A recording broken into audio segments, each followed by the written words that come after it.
Meg, you pitched this story, which is a continuation of what you pitched last week about this growing trend, tent cities in Jersey. What do you got? Right. So under the underpass, through the woods, and down a path of trash lies Camden's tent city.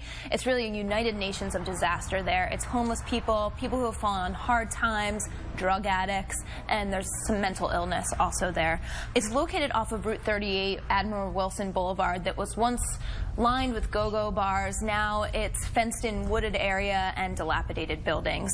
So we went in there with Camden's Fraternal Order of Police President John Williamson, who took us into the encampment. This is the tent city that was relocated from Federal Street, but this one, obviously, it doesn't look as organized. Only one woman came out while we were there, and I just asked her a quick question, how long have you lived here? And her simple response was, too long. Too long. Too long. Yeah.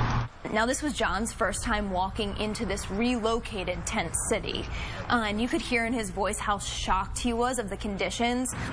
It's heart-wrenching. There was decomposing food, broken furniture, and a ton of feral cats. John explained to me that the group's old location that was called Transition Park was more organized. They actually had their own system of government and curfews and different rules that all of the members who, if they wanted to live there, they had to follow. Anytime you're looking at homeless or a homeless colony, they're not necessarily the best conditions, but the conditions that we saw today are absolutely unacceptable. Now, unlike Lakewood's tent city, which cooked the majority of their food there, yes, they received charity of the food, but then they cooked as a community. These people walked down Federal Street to the Cathedral Kitchen. We went along and we spoke to the executive chef, Jonathan Jernigan, who says he feeds about 100 people a day from Tent City. There's just a lot of good people that just fell on some bad times, lost their jobs, lost their family, a lot of depression, mental illness. Some of them we see every day, so they're like family. You just look forward to seeing your family members every day.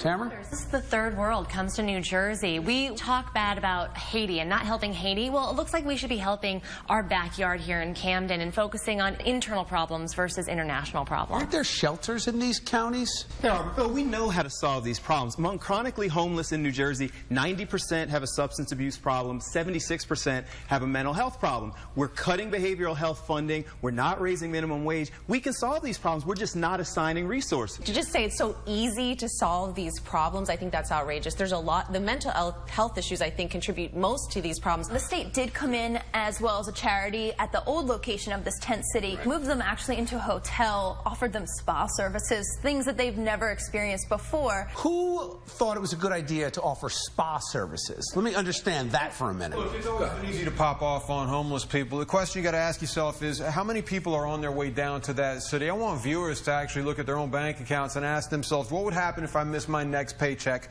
or the one after that and the one after that? How close am I to moving into Tent City? The answer may frighten you. Meg, on your Tent City tour, where are you going next? Well, we found that Essex County actually has the largest population of homeless, and there is a tent city also in Newark, so we're going to go there and see what the issues in that tent city are.